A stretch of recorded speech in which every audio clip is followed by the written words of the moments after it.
আজি আমাৰ ৰহমৰীয়া অঞ্চলতে এটা গৰুৰ চুৰ এটা বৃহৎ দলে পিয়াপি দি ফুৰিছে আৰু আমাৰ ৰহমৰীয়া অঞ্চলটোৰ পৰা প্ৰায় 1000টামান গৰু এতিয়া বৰ্তমানলৈকে হেৰাইছে আৰু সেইকাৰণে আমি এজন চুৰক কৰায়ত্ব কৰিছে কি আলী নামৰ এজন আৰু 6জন চুৰ তেখেতলোকে কৰায়ত্ব কৰিব পৰা নাই আৰু তেখেতলোকে গাড়ী এৰি দিয়াৰ কাৰণে আমি আমাৰ ৰাইজ গোটেইখিনি জাগৃত হৈছে আৰু গাড়ী আজি যোৱা নিশা তেখেতলোকে গাড়ী পাইছে চুৰজনৰ গাড়ী পাই তাৰে এজনক ধৰি আনিছে বাকীজনক গাড়ী তেখেতলোকৰ ষ্টাফৰ মানুহে গাড়ী চলাব নাজানো বুলি গাড়ীখন চুৰজনক দি দিলে তুমি গাড়ীখন চলোৱা বুলি দি দিয়াৰ পিছত তেখেতে পলাবলৈ সক্ষম হৈছে গৰুৱে পায় গৰু চৰুৱে পায় গৰুখিনি আগত গৈছে তেখেতলোকৰ যিখন মানে ভেৰাইটিজ গাড়ী বুলি কওঁ আমি আমাৰ সাধাৰণ মানুহে কিনিব নোৱাৰা এখন গাড়ী চুৰ দলটোৱে লৈ ঘূৰি ফুৰিছে আৰু আটাইতকৈ দুখৰ বিষয় হৈ গৈছে যে পুলিচ প্ৰশাসন এটা বৃহৎ ব্যাগুম পুলিচ প্ৰশাসন থকাৰ অৱস্থাত আমাৰ গাঁৱৰ পৰা গোহালিৰ পৰা ৰাস্তাৰ পৰা ফিল্ডৰ পৰা কেনেকৈ গৰু চুৰ হ'বলৈ পাইছে আৰু এটা কথা হ'ল আমি পুলিচ প্ৰশাসনক এটা নিৰ্দিষ্ট সময় নিৰ্ধাৰিত কৰি দিছো আজি আমাৰ এই ৰাজ্যৰ তৰফৰ পৰা তেখেতলোকে যদি 24 ঘণ্টাৰ ভিতৰত দুখিক যদি কৰায়ত্ব কৰি উচিত শাস্তি দিব নোৱাৰে তেনেহলে আমি অনাগত দিনত প্ৰতি সময়তে প্ৰত্যেক দিনে আমি থানা ঘেৰাও কৰিবলৈ বাধ্য হ'ম তাত কিন্তু আইনী ব্যৱস্থা কিন্তু চৰকাৰী প্ৰশাসনৰ বাহিৰে কিন্তু ৰাইজ দুখিত কৰিব এই প্ৰশাসনে আমাক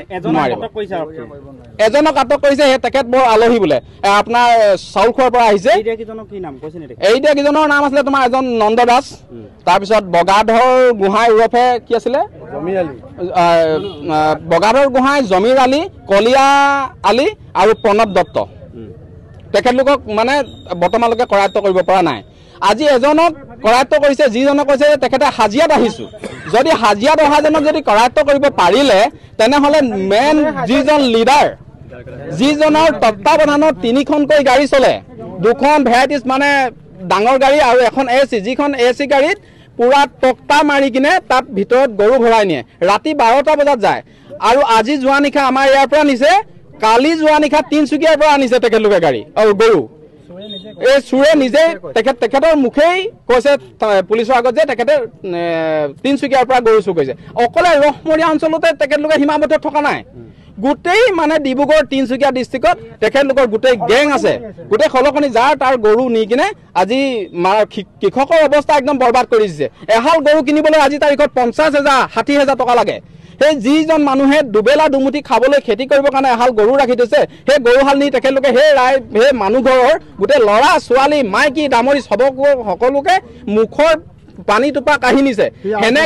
হেনেকুৱা চুৰ এজনে ডাইৰেক্ট আমাৰ তাত 2 তালাৰ RCC ঠুকিছে একো কাম ধান্দা নাই আৰু সেইজনে আজি দিনা আগতেই অইলৰ পৰা লাখ লাখ টকা লুটি কিনে তেখেতে সেইটো ঘৰ বনাইছে আৰু তেখেতক ৰক্ষণাবেক্ষণ দিব লাগে প্ৰশাসনে নে আমাৰ নিচিনা দুখীয়া দৰিদ্ৰ মানুহখিনিক সহায় কৰিব লাগে সেইটো আপোনালোকৰ মাধ্যমৰ যোগেদি মই চৰকাৰ তথা পুলিচ প্ৰশাসনৰ মূল বিষয়াসকললৈ মই প্ৰশ্নত ঠেলিছো তেখেতলোকে সহায় কাক কৰিব লাগে কৃষক নে চুৰক কাক ৰক্ষণাবেক্ষণ দিব লাগে সেই সমস্যাটোৰ সমাধান অতি শীঘ্ৰে চৰকাৰে যদি নকৰে বা পুলিচ প্ৰশাসনে যদি 24 ঘণ্টাৰ ভিতৰত চুৰ কৰায়ত্ব নকৰে তেনেহলে আমি অনাগত দিনত আমি প্ৰতিটো সময়তে প্ৰতিটো ক্ষণতে প্ৰতিটো পলতে আমি প্ৰতিবাদ কৰিবলৈ বাধ্য হ'ম